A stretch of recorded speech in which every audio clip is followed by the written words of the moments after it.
Dear viewers, healthy blissful life science के episode number 18 में आप सबका स्वागत है। हम विश्लेषण कर रहे हैं जीवन को निर्माण करने वाले महातत्वों के बारे में। वस्तुतः हमारा निर्माण किन से हुआ है?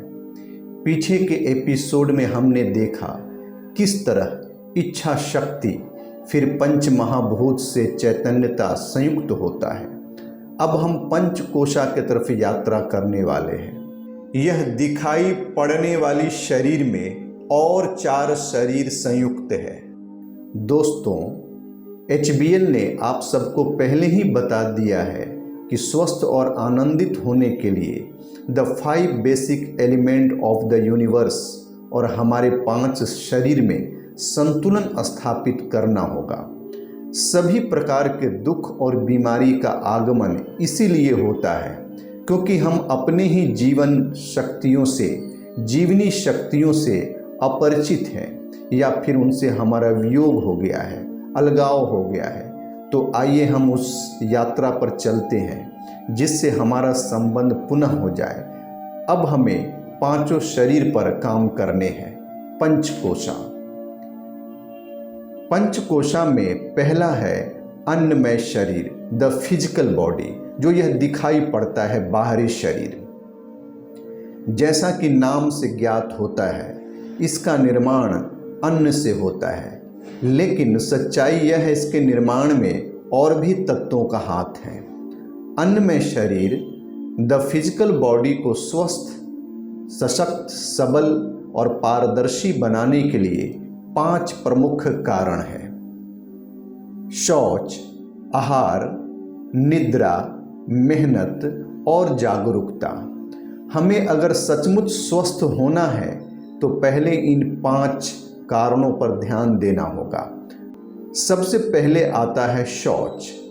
नेपोलियन बोनापार्ट का एक स्टेटमेंट है, water, air and cleanliness are the chief articles in my pharmacy. स्वच्छता, क्लीननेस सबसे सस्ती और फ्री मेडिसिन है। हम सबके लिए ध्यान रखें इस बात को। दोस्तों, शौच का अर्थ है बाहर भीतर की स्वच्छता, पवित्रता, सफाई, क्लीननेस पर ध्यान। दोस्तों, स्वच्छता से आपके भीतर पंच महाभूत में सबसे प्रमुख आकाश का मात्रा, वॉल्यूम बढ़ता है। यह पहले आप सबको बता दिया गया है कि 90% बीमारी आकाश तत्व के कमी के कारण होता है। आपके शरीर में चाहे श्वसन क्रिया हो या चयापचय, डाइजेशन, सब के सब खालीपन में ही हो सकता है। स्वच्छता से आकाश, रिक्तता शरीर में होने से सभी अंग सुचारू रूप से कार्यरत होते हैं। स्वच्छता के लिए शरीर के जो भी वेग हैं उनको तुरंत मार्ग देना है, जिससे आकाश तत्व में कोई कमी न हो। इसके परिणाम में 7 सिस्टम वेल वर्किंग में रहता है। आप जानते हैं 7 सिस्टम के बारे में। श्वसन तंत्र, रेस्पिरेटरी सिस्टम, पाचन तंत्र, डाइजेस्टिव सिस्टम, परिसंचरण तंत्र, सर्कुलेटरी सिस्टम, उत्सर्जन तंत्र, एक्सक्रेटरी सिस्टम, तंत्रिका तंत्र, नर्वस सिस्टम, कंकाल तंत्र, स्केलेटन सिस्टम और मांसपेशी तंत्र, मस्कुलर सिस्टम। आपने सुना होगा, पेट सफा तो हर रोग दफा। इसका उल्टा भी सोचिए, पेट भरा तो हर रोग जमा। यहाँ क्या हुआ? आपका डाइजेशन सिस्टम में खालीपन नहीं है। यह जो 32 फीट लंबी डाइजेशन का जो नली है उसमें गंदगी जमी है, आकाश की मात्रा में कमी हो गई और अब बीमारी आ गई। आपके शरीर के किसी भी अंग प्रत्यंग में ब्लड सर्कुलेट नहीं होगा, वह अंग सड़ने लगेगा। ब्लड वेसल में कुछ बाधा है, वह खाली नहीं है, इसलिए न ऑक्सीजन पहुंच पा रहा न पोषक तत्व। आपके लिविंग सेल को एनर्जी कैसे मिलेगी? हार्ट अटैक भी आकाश तत्व के कमी के कारण ही होता है।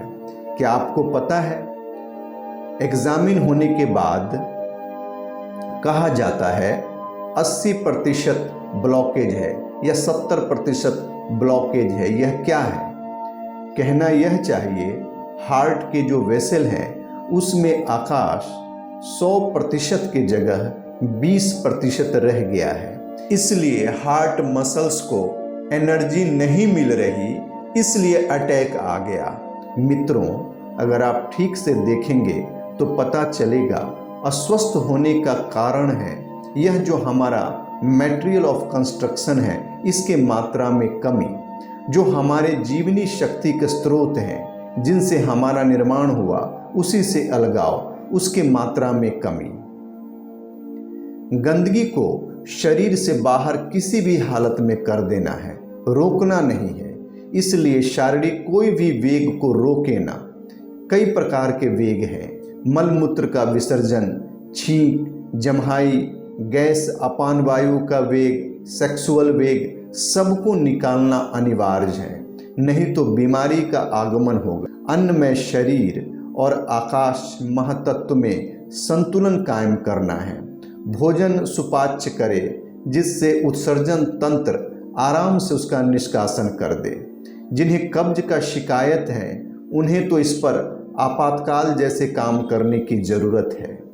शरीर में ज़्यादा देर गंदगी का होना घातक है, जीवन को हानि होती है। अगर कब्ज की, कॉन्स्टिपेशन की शिकायत है किसी को, उनके लिए एनिमा विधि का प्रयोग करना है। एनिमा विधि से मल का निष्कासन में मदद मिलेगी। उसका विधि इस प्रकार है। ये एनिमा किट है, आप इसे बाजार से खरीद सकते हैं या ऑनलाइन से भी खरीद सकते हैं। अमेज़ॉन पर यह उपलब्ध है। चित्र के अनुसार इसे उपयोग करना है। YouTube पर बहुत सारे वीडियो उपलब्ध हैं इसके बारे में। पहले सुबह सुबह रोजमर्रा के तरह लैट्रिन कर लें, मल विसर्जन कर लेना है, इसके बाद ही एनिमा विधि करें। सबसे पहले प्लास्टिक टब में हल्का कुनकुना गर्म जल को भर लेना है। ध्यान रखें, बहुत सारे लोग ठंडा जल भरने को सलाह देते हैं जो खतरनाक है, क्योंकि हमारा शरीर का एक निश्चित तापमान होता है 37 डिग्री सेल्सियस। मेडिकल साइंस के अनुसार हमारा मेटाबॉलिज्म 37 डिग्री में बहुत अच्छा तरह से काम करता है। तो ठंडा जल शरीर के भीतर डालने से आपको नुकसान होगा। डॉक्टर भी शीतल जल पीने से मना करते हैं। तो एनिमा के टब में हल्का गर्म जल ही भरे। निश्चित कर लें जल में थोड़ा भी शीतलता न हो। अब प्लास्टिक नल को 2 इंच तक मल द्वार के अंदर प्रवेश करना है और टब के पूरे पानी को मल द्वार से, एनस से अंदर प्रवेश करने दें। इसके लिए दिखाए गए चित्र के अनुसार आपको पोस्चर बनाना है। पूरा पानी भर लेने के बाद आपको टेबल पोस्चर में कुछ देर रहना है, कम से कम 3 से 5 मिनट तक। इससे आंत में जमा हुआ मल और विषाक्त पदार्थ पानी में घुलने लगेगी। एक हाथ से पेट को शेक भी कर सकते हैं। अब खड़ा हो जाएं और हल्का पेट को शेक करें, हिलाएं डुलाएं 3 से 5 मिनट तक। फिर प्रेशर महसूस होने पर मल विसर्जन कर दें। आप देखेंगे कि बहुत बदबू और बहुत समय से जमा हुआ मल तथा विषाक्त पदार्थ बाहर निकल रहा है। जल्दीबाजी से उठे नहीं, 3 से 4 बार अपने आप मल पानी के साथ बाहर आएगा। पूरे तरह से पेट को साफ होने दें। इस विधि को शुरुआत में 2 सप्ताह लगातार अवश्य करें, फिर माह में 2 बार ही करना है। एनिमा विधि से हम सब अपने स्वास्थ्य को अलग लेवल पर ले जा सकते हैं। कब्ज से मुक्ति मिलेगी और आंतों की सफाई, कोलोन में जमे गंदे मल को आप आसानी से बाहर कर देंगे। तो फिर क्या होगा? पेट सफा तो हर रोग दफा। दोस्तों, अब नेक्स्ट एपिसोड 19 में प्राकृतिक उपवास पर बात करेंगे।